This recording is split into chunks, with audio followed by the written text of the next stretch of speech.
जबकि इनकी तैनाती को लेकर जिस चीज़ का सबसे ज़्यादा चर्चा किया जा रहा है वो उनका हाफिज़ कुरान होना है। दिलचस्प बात यह है कि जनरल साहब ने यह सआदत बचपन में रिवायती तरीके से हासिल नहीं की, बल्कि बतौर लेफ्टिनेंट कर्नल मदीना मुनव्वरा में तैनाती के दौरान 38 साल की उम्र में कुरान पाक हिफ्ज़ किया। कि जिन मुस्लिम ममालिक में अफवाज कमज़ोर हुई वहाँ पर उन मुल्कों के अंदर तबाही और बर्बादी आई। तो मैं नहीं चाहता कि मेरी फ़ौज कमज़ोर हो, बल्कि यहाँ तक उनका ऑन रिकॉर्ड बयान है कि इमरान खान से ज़्यादा इस मुल्क को फ़ौज की और मजबूत फ़ौज की ज़रूरत है। सब्सक्राइब करें और बेल दबाएं ताकि कोई खबर रह न जाए।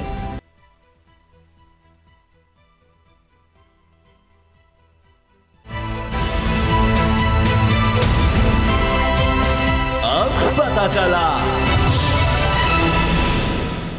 बिस्मिल्लाहिर्रहमानिर्रहीम, अस्सलाम वालेकुम। मैं हूं मोहम्मद उसामा गाजी और आप देख रहे हैं अब पता चला। आज के प्रोग्राम में बात करेंगे हम तैनाती का मामला अंजाम को पहुंचा। सदर ने इमरान खान की मुशावरत के बाद दस्तखत कर दिए, एक मैच खत्म दूसरा शुरू। कौम को मुबारक हो कि सदर अफवाहों का गला घोंट चुके हैं। सदर मुल्कत ने इमरान खान से मुशावरत के बाद आर्मी चीफ की तैनाती की हुकूमती समरी पर दस्तखत कर दिए हैं। सदर आरिफ अलवी जो मुसल्लह अफवाज के सुप्रीम कमांडर भी हैं, इनके दस्तखतों के बाद जनरल आसिम मुनीर पाक फौज के नए सरबराह होंगे और general Sahir Shamshad Mirza chairman joint chiefs of staff committee मुकर्रर कर दिए गए हैं। जनरल आसिम मुनीर इस लिहाज से मुनफरिद शख्सियत के हामिल हैं कि उन्होंने मिलिट्री इंटेलिजेंस और ISI दोनों जगह खिदमात अंजाम दी हुई हैं। जनरल आसिम मुनीर को 2017 के अवाइल में DG मिलिट्री इंटेलिजेंस तैनात किया गया, जबकि अक्टूबर 2018 में इन्हें ISI का सरबराह बना दिया गया। बतौर लेफ्टिनेंट जनरल आसिम मुनीर 2 साल तक कोर कमांडर गुजरांवाला रहे, जिसके बाद वो GHQ रावलपिंडी में बतौर क्वार्टर मास्टर जनरल भी अपनी खिदमात सर अंजाम दे चुके हैं। जनरल आसिम मुनीर पहले आर्मी चीफ हैं जो एजाजी शमशीर याफ्ता हैं, जबकि इनकी तैनाती को लेकर जिस चीज़ का सबसे ज़्यादा चर्चा किया जा रहा है वो उनका हाफिज़ कुरान होना है। दिलचस्प बात यह है कि जनरल साहब ने यह सआदत बचपन में रिवायती तरीके से हासिल नहीं की, बल्कि बतौर लेफ्टिनेंट कर्नल मदीना मुनव्वरा में तैनाती के दौरान 38 साल की उम्र में कुरान पाक हिफ्ज़ किया। बतौर आर्मी चीफ इनके लिए सबसे बड़ा चैलेंज क्या होगा, इसी अहम सवाल से आगाज़ करेंगे। सिद्दीक जान और नूरुल आरिफीन मेरे साथ है। सिद्दीक जान, एक नए बाब का आगाज़ हम कह सकते हैं आज, कि जिस तरह से बहुत सी बातें थी, हमसे भी तज्जिया लिया जा रहा था, सोचा जा रहा था, जिस तरह हुकूमत को रिटेंशन का मामला बीच में लाना पड़ा, फिर इमरान खान से सदर आरिफ अलवी की मुलाकात, हम देखते हैं वकला की तरफ से भी कुछ बयानात सामने आए थे कि जी इसमें कोई सुकून हो सकता है, लेकिन उन सब चीज़ों का हम कह सकते हैं अल्हम्दुलिल्लाह खात्मा हुआ और वो अफवाहों का बाजार, ज़ाहिर है कि हिजान की कैफियत खुद ख्वाजा आसिफ ने कही थी, वो सब ख़त्म हो गया। बिल्कुल वो ख़त्म हो गया है। जिस तरह के बयानात आ रहे थे, खुद हुकूमती वज़रा के बयानात आ रहे थे कि समरी नहीं आ रही, समरी में वो नाम नहीं आ रहे, समरी में वो नाम नहीं होते लीगल होगा, इस तरह के उन्होंने कई बयानात दिए और उसके बाद फिर मामला ज़्यादा सीरियस हो गया। फिर कल जब इमरान खान साहब ने कहा कि सदर ज़रूर मुझसे बात करेंगे, तो फिर एक नया भौचाल आ गया। लेकिन आज जैसा आपने कहा, ये बहुत अच्छा हुआ कि बड़े अच्छे तरीके से ये मामला जो है वो अपने मंतकी अंजाम को पहुंचा और एक नए सफ़र का आगाज़ होने जा रहा है 29 नवंबर से। देखें, आपने अपने इंटरव्यू में भी ये बात कही, जो आसिम मुनीर साहब हैं उनके लिए बहुत बड़े बड़े चैलेंजेस हैं। वो एक ऐसे वक्त पर फ़ौज की कमान संभाल रहे हैं, वो एक ऐसे वक्त पर फ़ौज के सिपहसालार होंगे जब पिछले 8 माह में फ़ौज के किरदार की वजह से, जो मौजूदा आर्मी चीफ है उनके किरदार की वजह से फ़ौज के बारे में जो सेंटिमेंट्स हैं अवाम के अंदर वो इंतहाई नेगेटिव हैं। फ़ौज के अंदर भी चीज़ें जो है वो बहुत से सवालात हैं। तो एक ऐसे वक्त पर वो ये कमान संभाल रहे हैं, बहुत बड़े बड़े चैलेंजेस हैं। सबसे बड़ा उनके लिए चैलेंज यही है कि जो फ़ौज की गैर आईनी मुदाखलत है, शहबाज शरीफ को वज़ीर-ए-आज़म रखने के लिए, इस हुकूमत को बनवाने से लेकर, इमरान खान को घर भेजने से लेकर, इमरान खान के खिलाफ इक़दामात 25 मई हो, जुल्म जबर तशद्दुद हो, सहाफ़ियों पर मुकदमात हों, लोगों को उठाकर नंगा करके करंट लगाने का मामला हो, ये सारे वो मामलात हैं जो पिछले 8 माह में हमें देखने को मिले। और इस सब का ज़िम्मेदार जो लोग समझते हैं, परसेप्शन की हद तक वो इस्टेब्लिशमेंट को समझते हैं। और लोग क्योंकि उसकी वजह यह है कि मौजूदा हुकूमत जो है इसकी इतनी सियासी औकात है ही नहीं कि वो इतना कुछ कर सके। जिस तरह देखें ना, अब कितनी अफसोस की बात है कि 25 मई को जब ये वीडियोज़ आई कि रेंजर्स जो है वो शेलिंग कर रही है, तो मुझे बताएं फिर लोग कैसे जो है वो जो लोगों की जज्बात हैं, जो एहसासात हैं इदारे के साथ, वो कैसे बरकरार रह सकते थे। फिर जिस तरह से बयानबाजी की गई, जिस तरह से भरपूर सियासी बयानात दिए गए, उन सारी चीज़ों ने इदारे के लिए बड़ी मुश्किलात पैदा की। लोगों के जो जज्बात थे उनमें हमें बहुत ज़्यादा कमी देखने को मिली। तो कहा यही जाता रहा कि हम न्यूट्रल हो चुके हैं, लेकिन पूरे का पूरा हमें किरदार 100% नजर आता है, 100% से भी ज्यादा नजर आता रहा। इस हुकूमत को बनवाने से लेकर मुसल्लत रखने तक जो कुछ किया गया है वो बहुत अफसोसनाक है। पिछले 8 माह पाकिस्तान की तारीख में जो स्याह चैप्टर्स आए, उनमें से सबसे स्याह चैप्टर ये पिछले 8 माह का था, जब हमने देखा कि जो कुछ पाकिस्तान के अंदर किया गया, जो खिलवाड़ किया गया, पाकिस्तान की बुनियादें हिला दी गई, पाकिस्तान को तबाह कर दिया गया, मईशत को बर्बाद कर दिया गया, लोगों के लिए मुश्किलात खड़ी कर दी गई, पाकिस्तान को इतना कमज़ोर कर दिया गया माशी तौर पर कि शायद ही पाकिस्तान की तारीख में ये वक्त पाकिस्तान पर आया हो। तो आप आसिम मुनीर साहब, इस चैलेंज के साथ उनको जो है वो आगाज़ करना होगा कि अब कम अज़ कम ये मुदाखलत जो है वो नहीं होनी चाहिए। उसकी वजह एक और मैं आपको बात बता दूँ, जब ये कहा जाता है ना कि हम न्यूट्रल हैं, और जब ये कहा जाता है कि हम जो है हमारा कोई किरदार नहीं है, दूसरी तरफ से रोज़ ही शवाहिद नज़र आते हैं। जब मीडिया को कॉल्स जाती हैं, जब कुछ और चीज़ें होती हैं, जब एक्टिव नज़र आते हैं बहुत से मामलात में बयानियाँ बनाने में, जब बहुत सारे बयानियाँ बनाकर और इस हुकूमत को दिए जाते हैं कि ये लो बयानियाँ इमरान खान के ख़िलाफ़ चला दो और शुरू हो जाओ, ये केस बनवा दो। चीफ इलेक्शन कमिश्नर से फैसले करवाए जाते हैं, मरीम नवाज़ की बरीयत से लेके शहबाज शरीफ की बरीयत तक, इसहाक डार की वापसी तक, ये सारे काम किए जाते हैं। तो ये चीज़ें छुपती नहीं हैं, अब नहीं छुप सकती। ये और दौर है, ये और दौर है, ये अखबार का दौर नहीं है कि आप 2, 3, 4 अखबारें हैं उनको आप रोक लेंगे। फिर इलेक्ट्रॉनिक मीडिया आया, उसको भी आपने 9 चैनल को मैनेज कर लिया, लेकिन बोल खड़ा था, बोल बात कर रहा था। हम तो नहीं कोई कंप्रोमाइज़ कर रहे थे, फ़लाँ को निकाल दो, फ़लाँ की आवाज़ बंद कर दो, ये चीज़ें नहीं हो रही थी। फिर सोशल मीडिया है, सोशल मीडिया आपके सामने, आप चैनल्स पर पाबंदी भी लगा दें, सोशल मीडिया इस वक्त जितना एक्टिव है, हर चीज़ एक्सपोज हो जाती है, हर चीज़ सामने आ जाती है। तो इसलिए अब अगर इदारा ये चाहता है कि लोग उन पर तनकीद ना करें, तो उनको अपनी गैर आइनी, गैर कानूनी मुदाखलत जो पाकिस्तान की बेहतरी के लिए नहीं हो रही थी, आप कहें ना कि जी मुदाखलत इसलिए हो रही थी कि जी बिजली की कीमतें कम हो रही हैं, मुदाखलत इसलिए हो रही थी कि पेट्रोल सस्ता हो रहा था, मुदाखलत इसलिए हो रही थी कि लोगों के लिए आसानियाँ पैदा हो रही हैं, कोई अवाम की मुश्किलात कम हो रही हैं, बल्कि मुदाखलत जो हो रही थी वो सिर्फ एक वजह से थी कि शहबाज शरीफ को हमने वज़ीर-ए-आज़म रखना है, जो करना है हमारा कर लो। इसके लिए हमें लोगों को उठाना पड़ा, नंगा करना पड़ा, करंट लगाना पड़ा, मुल्क जो भी कीमत अदा करे कोई मसला नहीं है, हमने शहबाज शरीफ को वज़ीर-ए-आज़म रखना है। तो भाई कोई एक तो मजबूरी बता देना कि शहबाज शरीफ को वज़ीर-ए-आज़म रखना कौन सी आपकी ऐसी मजबूरी है, कोई बता दें कि मुल्क को क्या फ़ायदा है। हाँ, शरीफ खानदान को बड़ा फ़ायदा हुआ है, जरदारी खानदान को बड़ा फ़ायदा हुआ है, केसेस इनके ख़त्म हुए, बरीयत। कोई तस्वुर कर सकता था कि बगैर रसीदें दिए मरीम नवाज़ बरी हो जाएंगी?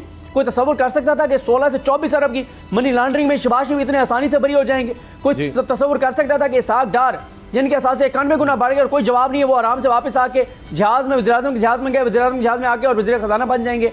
तो मसला यह है कि इन दो खानदानों को तो बहुत कुछ मिला। पिछले 8 माह में इस गैर आइनी मुदाखलत के नतीजे में मुल्क को क्या मिला है, अवाम को क्या मिला है, पाकिस्तानियों को क्या मिला है, ये वो सवाल है जो पिछले 8 माह में जो जिम्मेदारान थे उनसे होता रहेगा। नूर आरफीन, हुकूमत ने जिस तरह से केसेस बनाए सहाफ़ियों के खिलाफ, अरशद शरीफ शहीद को मुल्क छोड़कर जाना पड़ा, तो हुकूमत का इंप्रेशन तो ये था कि जी वो हम यानी सारे इदारे हमारे साथ हैं और कोई किसी को इस चीज़ पर कोई इख्तलाफ नहीं है, ये सब कुछ मतलब मिलकर ही हो रहा है जो कुछ हमने देखा। तो अब वो सिलसिला भी आपको लगता है रुक जाएगा? मियां नवाज शरीफ साहब कहते रहे कि जनाब मैं ही गलत था, क्योंकि चाहे परवेज़ मुशर्रफ साहब हों, उससे पहले उसके बाद राहील शरीफ को देख लें आप, जनरल कमर जावेद बाजवा, तो हर एक से कहीं ना कहीं मसाइल रहे और किसी जगह पर आके कहीं बयानात वो डॉन लीग्स का देख लें, मियां नवाज शरीफ साहब हों या मरहूम शाहिदुल्लाह साहब, उनका आप देख लें BBC पर इंटरव्यू। तो आपको लगता है कि इस दफ़ा शहबाज शरीफ हैं और शहबाज शरीफ साहब बेहतर चीज़ें मैनेज करेंगे, अब ऐसा हम कुछ नहीं देखेंगे?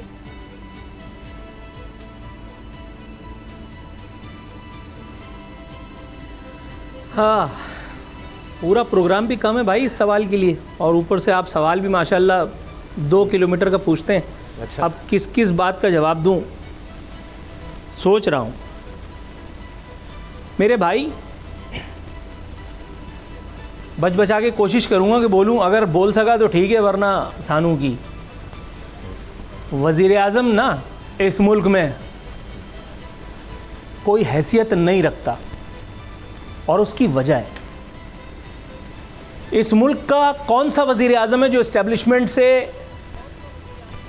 मिन्नतें तरले करके, जब मैं कोई कह रहा हूं तो फिर कोई, और अगर आप इंटरवीन करेंगे तो फिर मैं नाम लेना शुरू करूंगा, इसलिए इंटरवीन नहीं कीजिएगा। कोई कितना बड़ा फन्ने खान इस वक्त बन रहा है, कोई बन चुका है, कोई टर्मिनेटर का अंकल, कोई हरकुलेस का मामा, कोई इस्टेब्लिशमेंट की मर्जी मदद के बगैर वज़ीर-ए-आज़म बन करके ना आया है और ना गया है। जब सियासतदानों में आपके पॉलिटिकल, और छोड़ो लानत भेजो पॉलिटिकल, यार पर्सनल कैरेक्टर नहीं है तो फिर भाई और क्या होगा? फिर आपको दबाने के लिए अगर केसेस का इस्तेमाल किया जाता है कहीं से, तो फिर आपको उस पर मिर्ची लगती है। भाई केसेस हैं क्यों, पहले ये बताओ। चलो सब छोड़ो, मनी लॉन्ड्रिंग के केसेस जिनका अहवाल हम बयान करते हैं मुख्तलिफ फोरम्स पे, मुख्तलिफ प्रोग्रामों में, मैं भी, आप भी, सिद्दीक जान भी, अभी ये इन्होंने कहा नैब केसेस, बात ठीक है, कौन झूठ लाएगा, कौन झूठ लाएगा। 5 साल तक इसहाक डार मफरूर रहे, सेनेटर थे, इजराइल अलैहिस्सलाम उनके सराहने थे, लेकिन अचानक जैसे ही हुकूमत बदली आ गए। लेकिन क्या ये पहली दफ़ा हुआ है? इससे पहले आपने नहीं देखा? इससे पहले आपने नहीं देखा फैसल वावडा का केस कैसे लटका हुआ था? हजरत साकिब निसार से जाकर के मुलाकात भी कर रहे हैं वो। जुडिशल एक्टिविज्म का भूत खुलेआम नाच रहा था इस मुल्क में। साकिब निसार के नाम के साथ हजरत और रहमतुल्लाह अलैह जिसने नहीं लिया, बस वो मारा गया। लेकिन वहां ओहो, उनके घर में घुस के गुलदस्ता देने वाला फैसल वावडा था। फैसल वावडा बुरा हो गया सिर्फ एक जगह आकर के। ये आपका ये एक सियासी बाब है, इसको आप झुटला नहीं सकते, इसको आप झुटला नहीं सकते।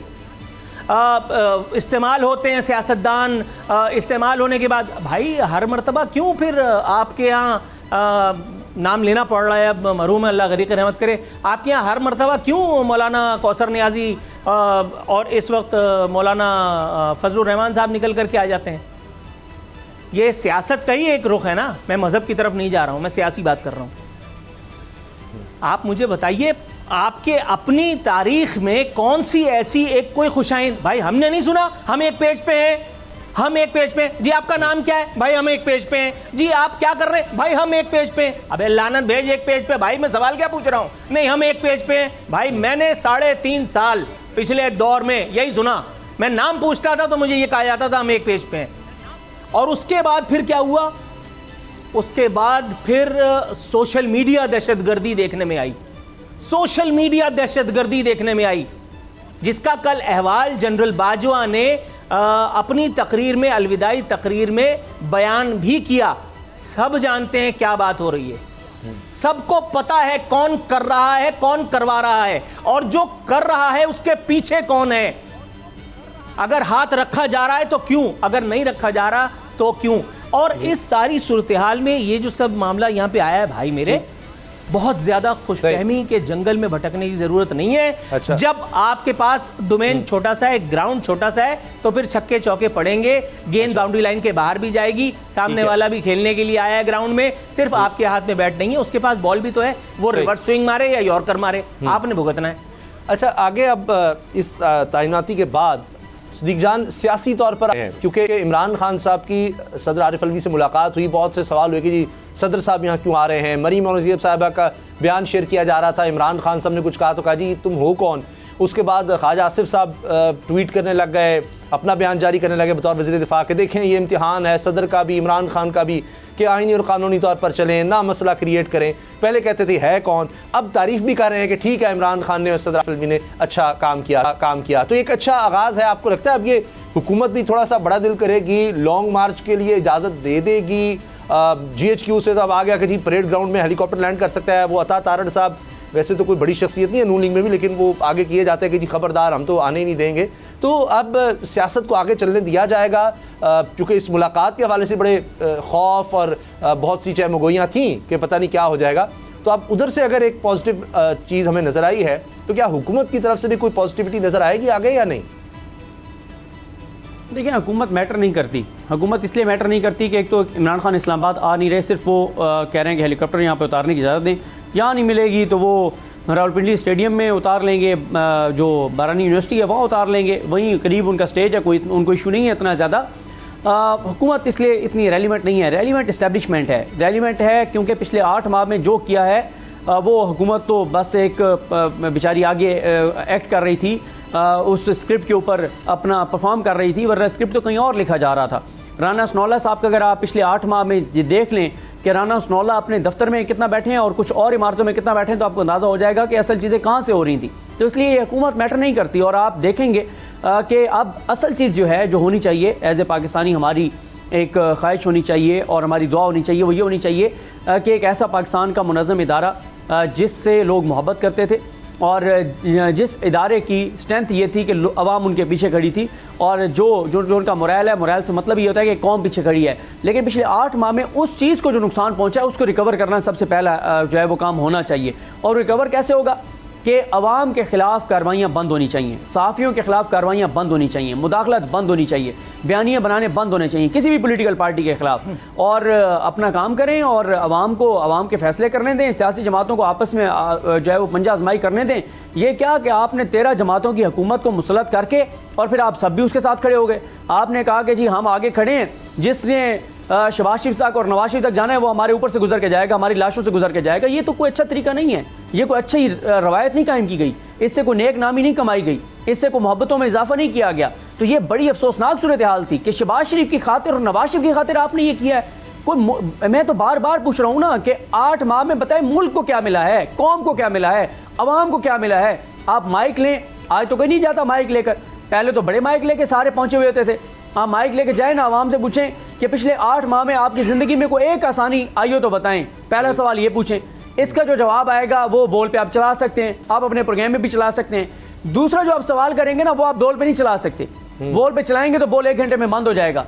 अगर आप उनसे ये पूछेंगे कि 8 माह में जो मुल्क के साथ खिलवाड़ हुआ है, जो मुल्क की बुनियादें हिल गई हैं, जो मुल्क को कमज़ोर कर दिया गया है, जो मुल्क को तबाह और बर्बाद कर दिया गया है, इसका जिम्मेदार किसको समझते हैं? वो जो जवाब होगा ना उसामा गाजी साहब, वो हम जवाब नहीं चला सकते। और वो जो जवाब लोग देंगे वो सबसे बड़ा अलमिया है, वो सबसे बड़ा मसला है इस मुल्क का कि इतनी ज़्यादा नफरतें अवाम में बढ़ा दी गई हैं। सिर्फ पता नहीं जिद थी, अना थी, पता नहीं मियाँ नवाज शरीफ के साथ ऐसी कौन सी कोई मजबूरी थी और शहबाज शरीफ के साथ कौन सी ऐसी मोहब्बत थी कि जी इनको हमने रखना है जो मर्जी हो जाए। तो आप इमरान खान की दुश्मनी में इस हद तक चले गए कि आपने नहीं देखा कि मुल्क के साथ क्या हो रहा है, अवाम के साथ क्या हो रहा है, कौम के साथ क्या हो रहा है, इसकी कीमत लोग क्या अदा करेंगे। पूछें जाके लोगों के बिजली के बिल क्या हैं, पूछें जाके उनका घर कैसे चल रहा है, पूछें जाके कितने फीसद लोग हैं जिन्होंने प्राइवेट स्कूलों से निकलवा के अपने बच्चों को सरकारी स्कूलों में दाखिल करवा दिया है। ये तो भला हो इमरान खान का कि चलें KP के और पंजाब में हेल्थ कार्ड दिया हुआ था, लोगों के लिए कम अज़ कम इलाज कराना जो है वो आसान रहा, ये एक नहीं हुआ। वरना पता नहीं कितने लोग जो है वो बगैर इलाज के बेचारे अपनी ज़िंदगियाँ दे बैठते और उनको चले इलाज तो करवा सके। ये एक इमरान खान की मेहरबानी है कि उसने ये मेहरबानी की KP के और पंजाब के अंदर। तो आवाम को तो सिर्फ तबाही और बर्बादी ही मिली है, और जिस चीज़ को जो मिला है वो अल्लाह की ज़ात बेहतर जानती है। आरिफीन, आप क्या कहते हैं इस मुलाकात के बाद? आप समझते हैं कि एक पॉजिटिव रिस्पांस हुकूमत की तरफ से आ सकता है? केड़ी मुलाकात भाईजान? सदर और इमरान खान की मुलाकात के बाद जिस तरह आप साइन हो गए, खदशात का इजहार किया जा रहा था जिनका मैंने जिक्र किया, तो इसके बाद आप समझते हैं कोई सियासत में यानी एक स्पेस दी जाएगी एहतजाज के हवाले से, जिस तरह इमरान खान साहब इजाज़त का कह रहे हैं, तो उसमें कोई आप देख रहे हैं कोई बेहतरी या नहीं? वही ये क्योस और यही अदम इस्तेहकाम जारी रहेगा?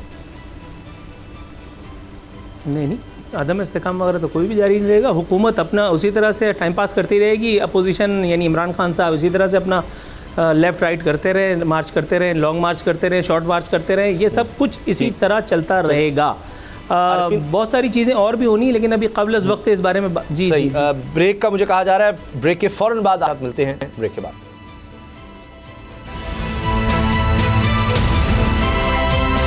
अब पता चला।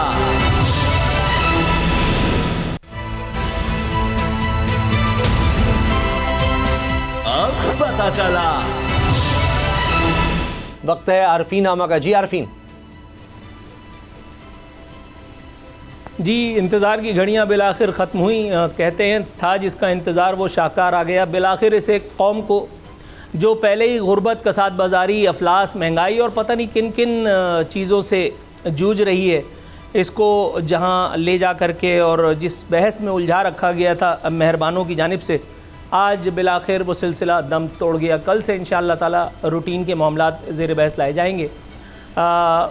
आज बहरहाल एक बड़ी डेवलपमेंट हुई है, तमाम तर स्पेकुलेशंस का ख़ात्मा हो गया है। कौम को नया आर्मी चीफ़ मुबारक हो।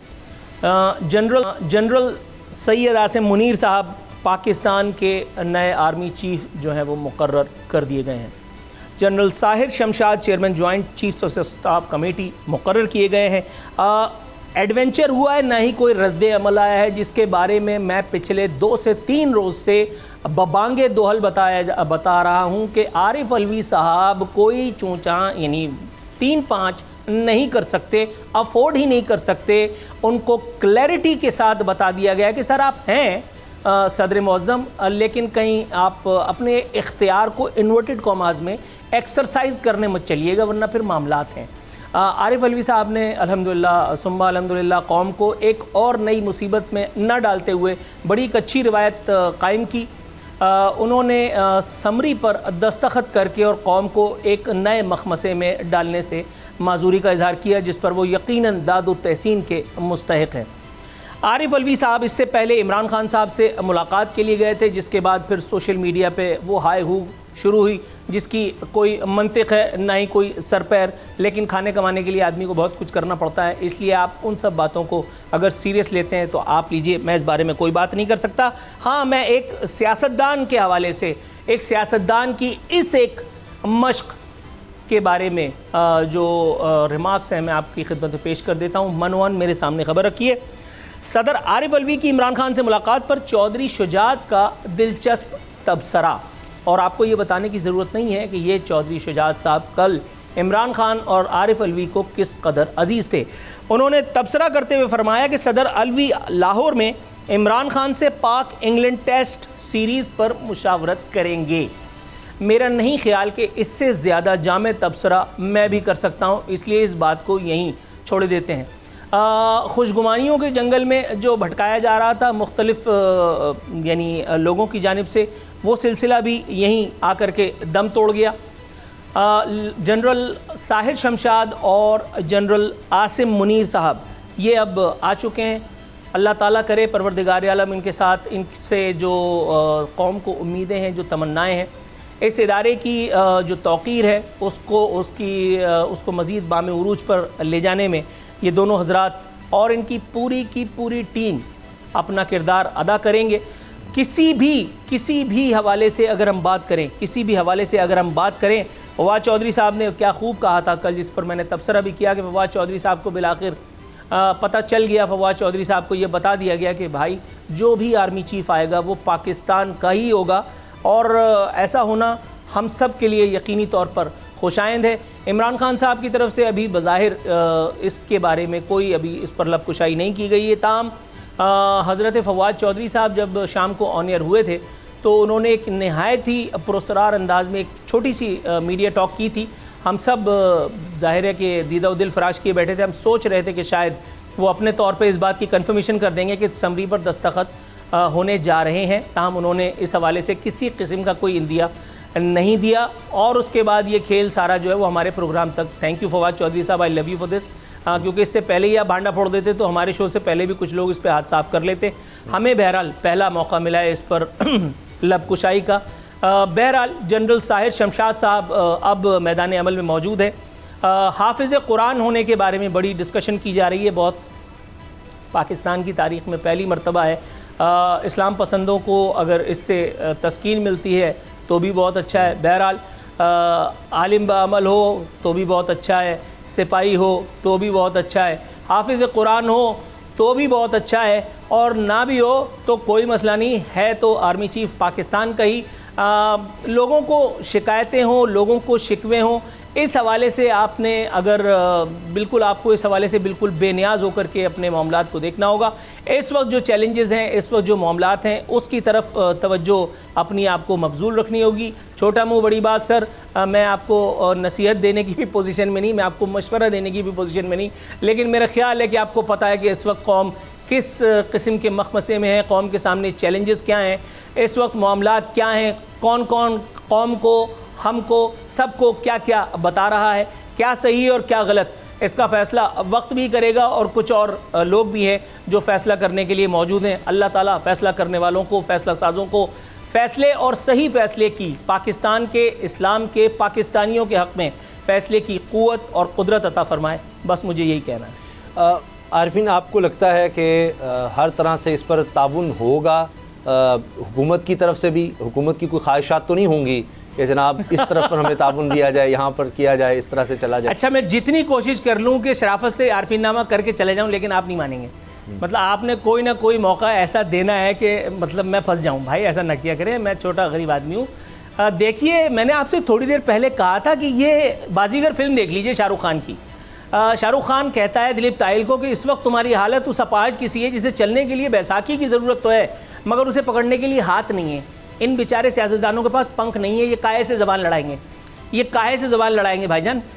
मतलब कुछ होना अच्छा फिर मामलात हो जाते हैं, फिर आपके पास मोबाइल फ़ोन तो यकीनन होगा, फिर मतलब आप छोड़ देना यार, बस मेरा ख्याल है आरफीन नामा यहीं तक रहते हैं, पाकिस्तान पाइंदाबाद। अच्छा चलें, मैं असल में इस लिहाज से मैं इस पर बात कर लेता हूँ कि जिस तरह हुकूमत चाहती है इमरान खान साहब को किसी तरह से काबू किया जाए, तो वो हुकूमत के पास वो तमाम लवाजमात या वो ताकत या वो सब है, या इस तरह की ख्वाहिशात का इजहार तो नहीं किया जाएगा जी हमारी इस हवाले से मदद की जाए।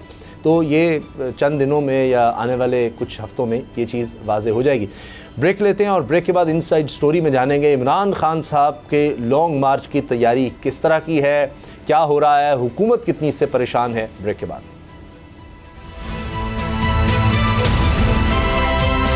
अब पता चला।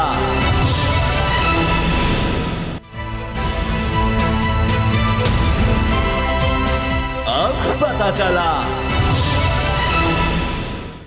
वक्त है इनसाइड स्टोरी का। सिद्दीक जान, इमरान खान साहब ने ये कहा है कि अब सारा फोकस लॉन्ग मार्च की तरफ रखा जाए, क्या तैयारियां नज़र आ रही हैं और हुकूमत की तरफ से अब कितना उनको लग रहा है कि अब उनके लिए मामला को बड़े सुलझ गए हैं या बड़ा आसान हो गया उनके लिए मैनेज करना सब कुछ? देखें, मैंने प्रोग्राम में आपको ये अर्ज़ किया था कि वफाकी हुकूमत का इस लॉन्ग मार्च से अब कोई ताल्लुक़ नहीं है, क्योंकि तहरीक इंसाफ ने जो उनकी एक पिटीशन थी इस्लामाबाद हाई कोर्ट में, जिसमें उन्होंने ये इस्तदा की हुई थी कि वफाकी हुकूमत की जानिब से हमें पुरअमन एहतजाज और जलसे की जो धरने की इजाज़त नहीं दी जा रही, इस्लामाबाद में वो हमें इजाज़त दी जाए। वो दरख्वास्त उन्होंने, वो पिटीशन उन्होंने वापस ले ली थी। जब उन्होंने वो वापस ली तो उसके बाद फिर उन्होंने सिर्फ ये एक दरख्वास्त दायर की कि इमरान खान के हेलीकॉप्टर को जो है वो परेड ग्राउंड में उतरने की इजाज़त दी जाए। ये एक पॉइंट है, क्योंकि ये जो परेड ग्राउंड जहाँ इमरान खान उतरना चाहते हैं, इस परेड ग्राउंड से फैज़ाबाद का वो मकाम जहाँ पे स्टेज बनाया जाना है वो करीब है। अगर ये इजाज़त नहीं मिलती तो भी तहरीक इंसाफ के पास ऑप्शंस हैं, वो बारानी यूनिवर्सिटी में उतर सकते हैं, वो रावलपिंडी क्रिकेट स्टेडियम में उतर सकते हैं, कोई इतना बड़ा इशू नहीं है। अब इमरान खान साहब का ये बात हम पहले बोल पर शेयर कर चुके हैं कि इमरान खान का ये एक दिन का इवेंट होगा। इस इवेंट का मकसद सिर्फ ये है कि इमरान खान मैक्सिमम लोगों को वहाँ पर इकट्ठा करना चाहते हैं और नए आने वाले आर्मी चीफ, उस वक्त क्योंकि नाम नहीं पता था, अब तो नाम सामने, आसिम मुनीर साहब को ये दिखाना चाहते हैं कि इस वक्त अवाम किसके साथ है, अवाम के जज्बात क्या हैं, और इमरान खान नए आर्मी चीफ को ये मैसेज देना चाहते हैं कि ये आप अवाम की ताकत देख लीजिए, अब आपने ये फैसला करना है कि आपने इस करप्ट टोले को मुसल्लत रखने के लिए इदारे की इन्वॉल्वमेंट वही रखनी है जो पहले थी आपसे पहले, या अब आपने इस इन्वॉल्वमेंट को, इस गैर आइनी गैर कानूनी मुदाखलत को ख़त्म करना है। क्या आपने पिछले जो ये दौर चल रहा है इसकी तरह जो है वो इंसानी हकूक़ की पामाली करनी है, या आपने बिल्कुल जो आइन और कानून इजाज़त देता है उसके मुताबिक चीज़ों को लेकर चलना है। तो इमरान खान का मकसद सिर्फ अपनी पावर शो करना है। पहले भी उनका धरना देने का कोई प्लान नहीं था, अब भी उनका धरना देने का कोई प्लान नहीं है। एक दिन का उनका शो है, मैक्सिमम लोगों को इकट्ठा करना चाहते हैं, अवामी ताकत का मुजाहरा करना चाहते हैं। और दूसरी वजह यह कि आज तो आपने देख लिया कि चीज़ों क्लियर हो गई हैं। इमरान खान इस्टेब्लिशमेंट के साथ एक नए सफ़र का आगाज़ करना चाहते हैं। जब इमरान खान से हम सवाल करते हैं कि खान साहब ये बताएं कि आगे आप इस्टेब्लिशमेंट के साथ कैसे चलेंगे, 29 के बाद कैसे चलेंगे, तो इमरान खान ये कहते हैं कि इस्टेब्लिशमेंट पाकिस्तान की बहुत बड़ी हकीकत है दो तरह से। एक ये कि ज़ाहिर है फ़ौज को वो कहते हैं मैं मजबूत देखना चाहता हूँ, कमज़ोर फ़ौज मुल्क के फ़ायदे में नहीं है बल्कि नुकसान में। वो ये मिसालें देते हैं कि जिन मुस्लिम ममालिक में फ़ौज कमज़ोर हुई वहाँ पर उन मुल्कों के अंदर तबाही और बर्बादी आई। तो मैं नहीं चाहता कि मेरी फ़ौज कमज़ोर हो, बल्कि यहाँ तक उनका ऑन रिकॉर्ड बयान है कि इमरान खान से ज़्यादा इस मुल्क को फ़ौज की और मजबूत फ़ौज की ज़रूरत है। लेकिन साथ इमरान खान ये भी कहते हैं कि फ़ौज ज़ाहिर पॉलिटिकल चीज़ों में, इन सारी चीज़ों में भी एक रियलिटी है, तो एक बैलेंस क्रिएट करना पड़ता है। ये भी नहीं होता कि आप बिल्कुल सारी चीज़ें इस्टेब्लिशमेंट के हवाले कर दें, और ये भी नहीं होता कि आप बिल्कुल उनका बहुत सारी चीज़ों में किरदार ख़त्म कर दें। ज़ाहिर है इस्टेब्लिशमेंट एक हकीकत है, फिर हमारा जो यहाँ पर जोग्राफियाई पोजीशन है, जिस तरह से हमारे सिक्योरिटी के इशूज़ हैं, आपको इस्टेब्लिशमेंट को ऑन बोर्ड रखना पड़ता है, लेना पड़ता है जितने मेजर डिसीजंस हैं। और इमरान खान यही बताते हैं कि इस्टेब्लिशमेंट और वो एक पेज पर थे, तमाम अंदरूनी और बैरूनी मामलात के ऊपर वो इनपुट लेते थे, ऑन बोर्ड थे, सब चीज़ें ठीक चल रही थी। एक चीज़ इमरान खान बताते हैं कि उसके ऊपर उनका इख्लाफ हुआ जो मौजूदा आर्मी चीफ हैं जनरल बाजवा साहब उनके साथ, और वो था शरीफ ख़ानदान का एहतसाब, करप्शन लूट मार का एहतसाब। इमरान खान कहते हैं कि जनरल बाजवा साहब समझते थे कि करप्शन इस मुल्क में कोई मसला नहीं है, करप्शन होती है, और वही जो एक शरीफ ख़ानदान के बारे में उनके कारकुनान में भी परसेप्शन है कि खाते हैं तो लगाते भी हैं। लेकिन इमरान खान कहते हैं कि वो एहतसाब चाहते थे, और क्योंकि वो एहतसाब चाहते थे तो यहाँ पे आके वो कहते हैं उनका इख्तिलाफ हुआ, और वो लड़ाई फिर इतनी बड़ी, फिर आपने देख लिया क्या कुछ हुआ, जो कुछ कराया गया। और फिर आपने देखा कि चीफ इलेक्शन कमिश्नर किसने लगवाया था और चीफ इलेक्शन कमिश्नर से किस तरह के फैसले लिए गए, फिर आपने देखा किस तरह से किस किस को बरी करवाया गया, क्या क्या जी, ये सारी चीज़ें ऑन रिकॉर्ड हैं, लोगों को फिंगर टिप्स के ऊपर याद हैं। तो इसलिए इमरान खान अब इस्टेब्लिशमेंट के साथ एक नए सफ़र का आगाज़ करेंगे। आप देखेंगे कि आज, बल्कि अभी आप देख भी रहे होंगे उसामा गाजी साहब के पिछले 2 घंटों का अगर आप देख लें तो जो नए आर्मी चीफ हैं उनके हवाले से तहरीक इंसाफ जो सोशल मीडिया के ऊपर बहुत एग्रेसिव कंपेन कर रही थी जनरल बाजवा के खिलाफ, वो कंपेन आपको जो है वो 1 या 2% जो है वो नज़र आ रही होगी। वो भी ज़ाहिर है बहुत से लोग इंडिपेंडेंट हैं, वो पार्टी के नज़म के अंदर नहीं है, वो कुछ चीज़ें लिख रहे होंगे, लेकिन 98% जो कंपेन है वो रुक चुकी है और ये खुशाइंद है। चीज़ें नए सफ़र का आगाज़ होना चाहिए, चीज़ें बेहतर तरीके से आगे बढ़नी चाहिए। हाँ, अगर नए आने वाले आर्मी चीफ किसी जगह पे को मुदाखलत करते हैं नवाज शरीफ की खातिर, शहबाज शरीफ की खातिर, वो भी वही काम करते हैं कि लोगों को उठाओ, नंगा करो, करंट लगाओ, और वो भी शहबाज शरीफ को मुसलत रखने के लिए अपने गैर आईनी इक़दाम करते हैं, तो फिर ज़ाहिर है फिर सवाल होगा। लेकिन मुझे बिल्कुल ये नहीं लगता कि वो ये काम करेंगे, वो ये बैगेज लेकर चलेंगे, वो हरगिज़ ये काम नहीं करेंगे। क्योंकि बाजवा साहब का मसला ये था कि बाजवा साहब ने इतनी मुलाकातें कर छोड़ी थी शहबाज शरीफ के साथ छुपी, और इनके साथ मौलाना फजल रहमान, और इनके हाथों वो इस हद तक मजबूर हो गए थे कि वो कोई फैसला इनकी मर्जी के बगैर ले ही नहीं सकते थे।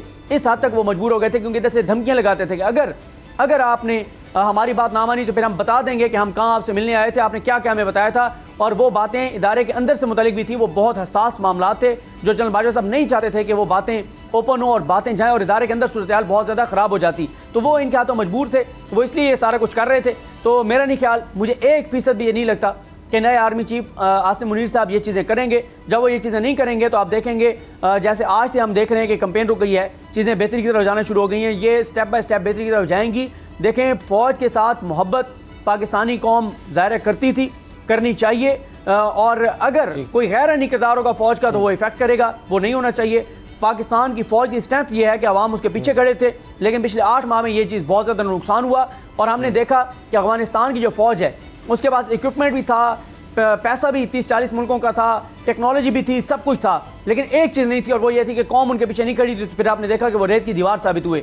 तो ये वो पॉइंट है जिसके बारे में नए आर्मी चीफ को देखना होगा कि वो शरीफ खानदान के लिए, नून लीग के लिए, शहबाज शरीफ के लिए, नवाज शरीफ के लिए वो इकदाम ना करें जिससे जो पिछले 8 माह में चीज़ें हुई हैं उस तरह की चीज़ों, जो कि मुझे बिल्कुल नहीं लगता कि ऐसी चीज़। जान, मेरे पास 30 सेकंड है, इसका मतलब है अगर हम कोई एक चीज़ देखें इंडिकेटर, तो जाहिर है चाहेगी कि हर तरह से, क्योंकि हुकूमत कमज़ोर है, उस तरह का मैंडेट नहीं है, उस तरह फैसले तो वो ले नहीं सकती।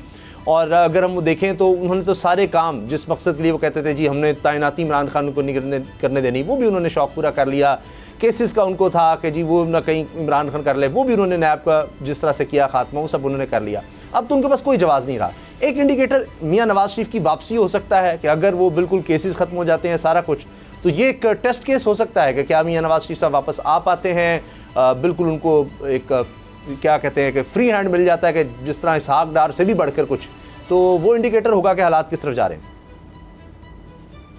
नहीं, मेरा ख्याल है कि इमरान खान मेंटली तैयार हैं। वो कहते हैं कि ले आए नवाज शरीफ को, ले आए मरीम नवाज को, इनको उतारे मैदान में, मैं इनसे निपट लूंगा, लेकिन कोई मुदाखलत नहीं होनी चाहिए, हमारे खिलाफ जुल्म जबर तशद्दुद नहीं होना चाहिए, कार्रवाइयाँ नहीं होनी चाहिए, बयानियाँ उधर से बना के नहीं देना चाहिए, मीडिया को नहीं डिक्टेट करना चाहिए। बाकी इमरान खान कहते हैं कि इनको छोड़ दें मैदान में, मैं इनसे निपट लूंगा। अगर मुल्क ने आगे बढ़ना है तो उम्मीद ज़रूर रखनी चाहिए, और इंशाल्लाह उम्मीद करते हैं कि अभी एक नया आगाज़ होगा और किस हद तक मामला जो है बेहतरी की तरफ जाते हैं आने वाले चंद दिन में ही पता चल जाएगा। इजाज़त दीजिए, अल्लाह हाफ़िज़।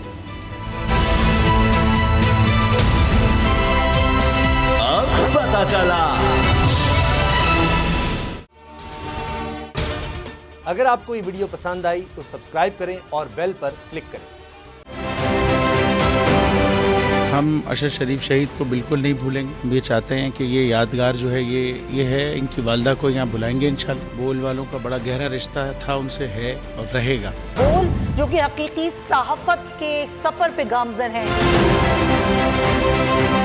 बोल ने सिर्फ एक नारा लगाया था हकीकी सहाफत का, कि बोल आ रहा है और हकीकी सहाफत करेगा। उस नारे ने इनमें थलथली मचा दी थी। आप खान साहब को देखें, तन्हा दिखाई देने, सारी जमातें मिलकर उनके खिलाफ हैं। एग्जैक्टली इसी तरीके से बोल की कहानी है। बोल को जरूरत है अवाम की दुआओं की।